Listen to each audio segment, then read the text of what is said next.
Breaking news out of Pennsylvania. The United States District Court for the Western District of Pennsylvania is involved in a big gunfight in the case of Young versus Ott, dealing with whether or not 18 to 20-year-olds, young adults, young American adults, do they have full-blown Second Amendment rights or not? We're going to break it down. Big gunfight in Pennsylvania when we get right back. Hey folks, I'm Mark Smith, host of the Four Boxes Diner, proud American gun owner, constitutional attorney, and member of the United States Supreme Court Bar. All right, folks, so here's the story. Big fight in Pennsylvania. I want to put this into some context.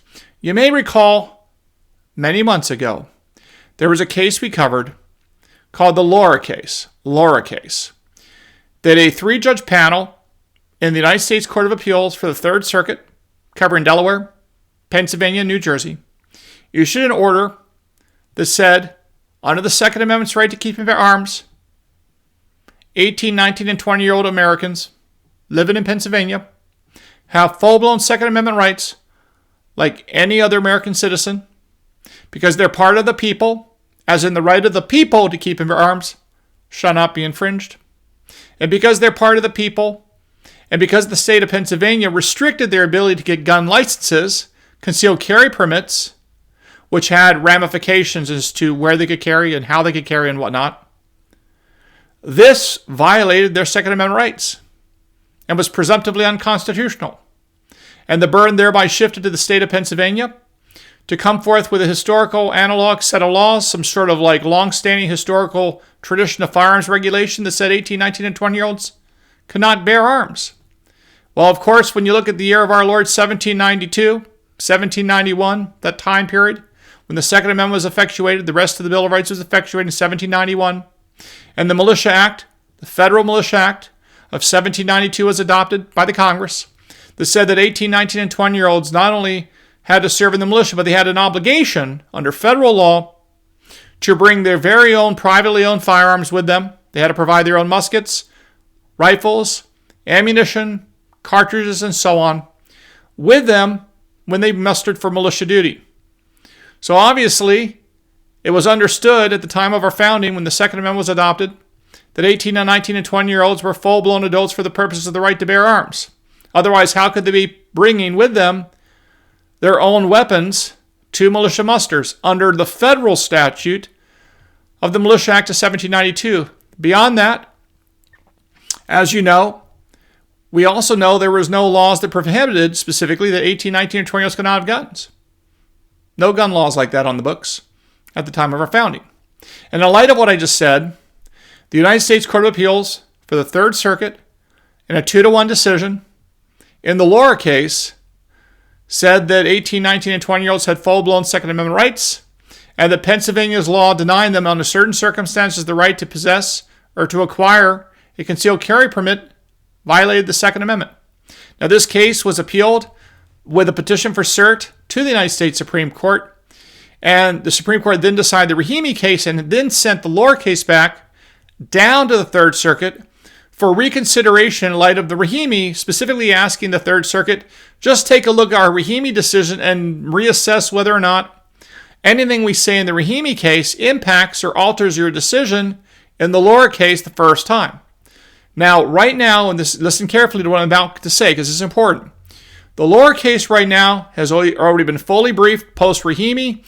The three-judge panel, Judge Jordan, Judge Brooks, and Judge Restrepo, that's important for a second, you'll see why, have all the materials and all the briefing and all the materials and arguments and everything they need to assess whether or not the Rahimi decision entered in June of 2024 will impact their prior decision on Laura when they reissue the Laura decision any day now. And why do I say any day now? And how does this impact this case of Young versus Ott we're going to talk about in 1 minute? You see, that three-judge panel in the Laura case, Judge Brooks, Judge Jordan, and Judge Restrepo, it was 2-1 in favor of the Second Amendment the last time the Laura case was decided. Judge Brooks and Judge Jordan ruled in favor of the Second Amendment. Judge Restrepo, an Obama appointee, ruled against the Second Amendment, which he also did in that large en banc win dealing with nonviolent felons just a few weeks ago. He also dissented, and Obama Judge Restrepo dissented against the Second Amendment in the Range case a few weeks ago. as well as the prior decision in Laura. Now, why is it important who these judges are? You see, because I'm going to give you inside information. Inside baseball information is public, but not a lot of people have connected these dots. But I'm going to connect them for you because we want to make you the smartest person in the room when it comes to your Second Amendment rights, including how the system works in the courts. It turns out that Judge Jordan has announced that he is going to retire from the federal bench entirely sometime in the middle of January 2025. Now, what that means is that we're likely going to see a decision in the Laura case in light of Rahimi in the next 14 to 18 days. So this is going to be quite interesting. I think we're going to win that case. Now, why does all this matter?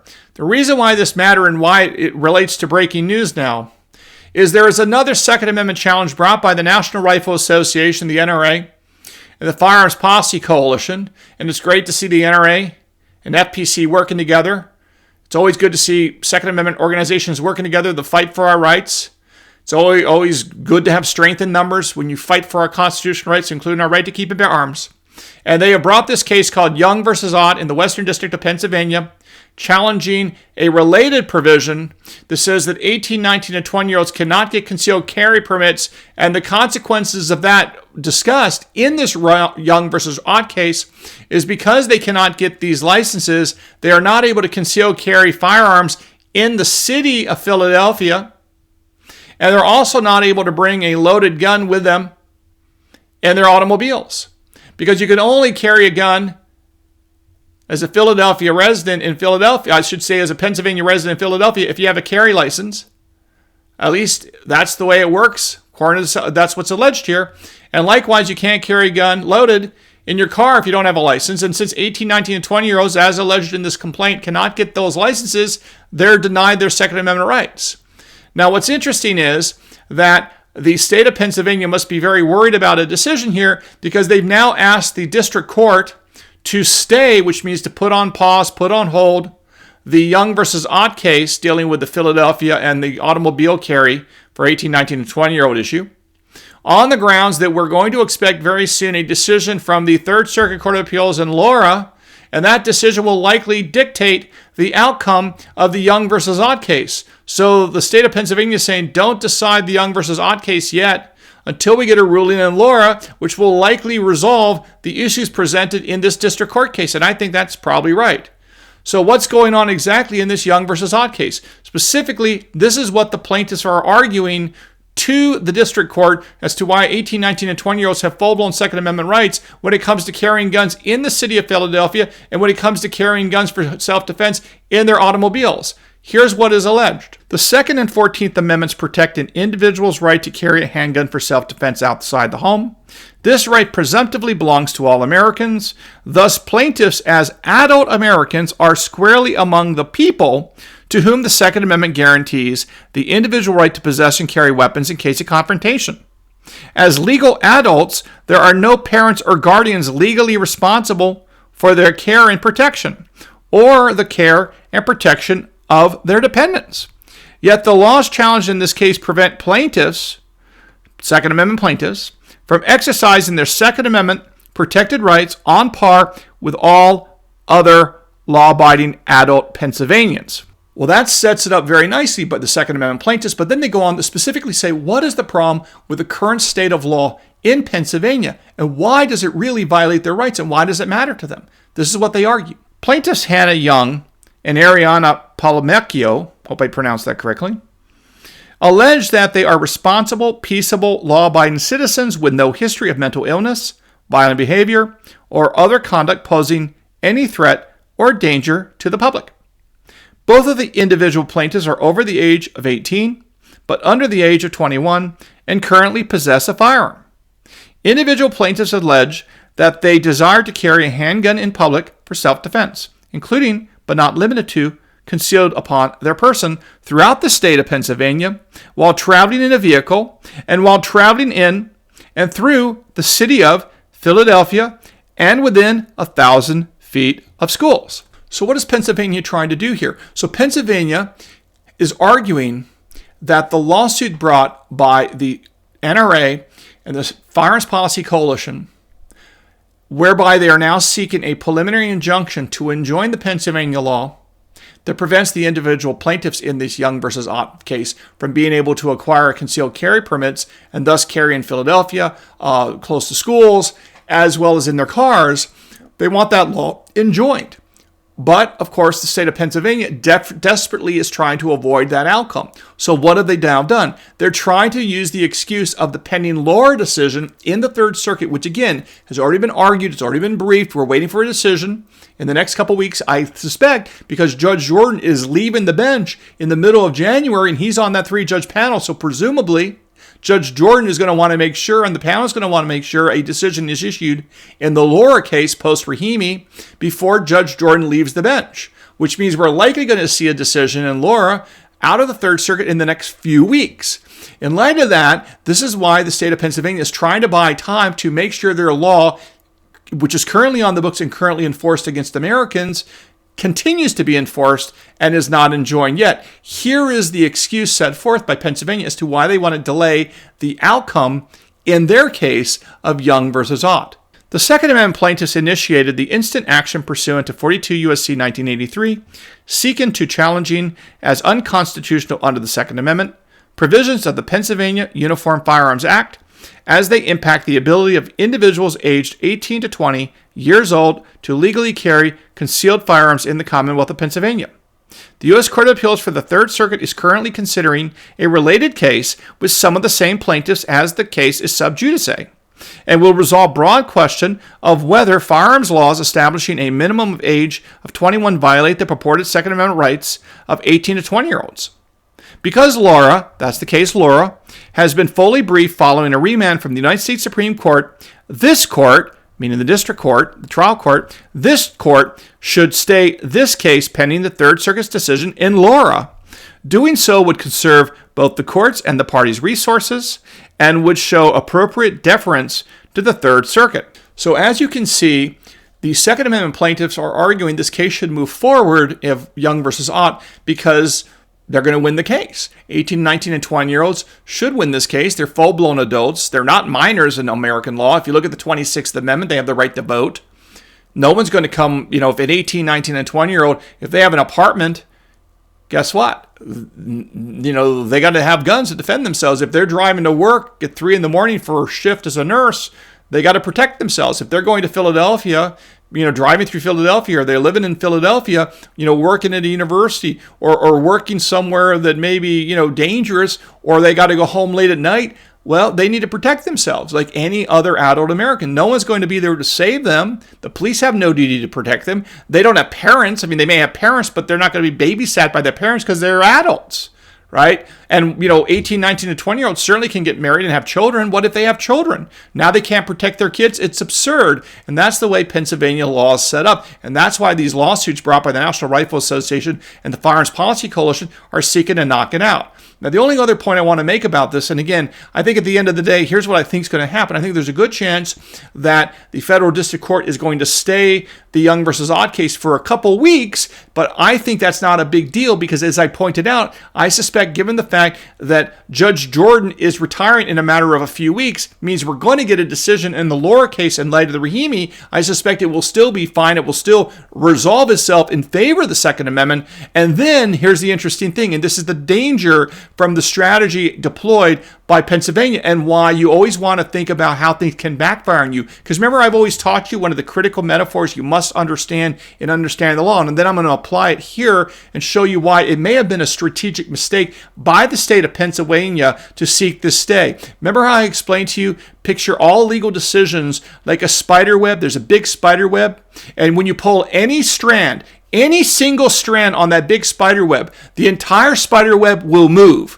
You got to understand, and great lawyers understand, that when you make a decision in a case, whether it be trial or anything, any decision you make at all, it's going to move the whole spider web. And you got to understand, how is that web going to be moved when you pull a single strand? Now, why does that metaphor really work here and possibly show that the state of Pennsylvania, in seeking a stay of the Young versus Ott case, may blow up on them?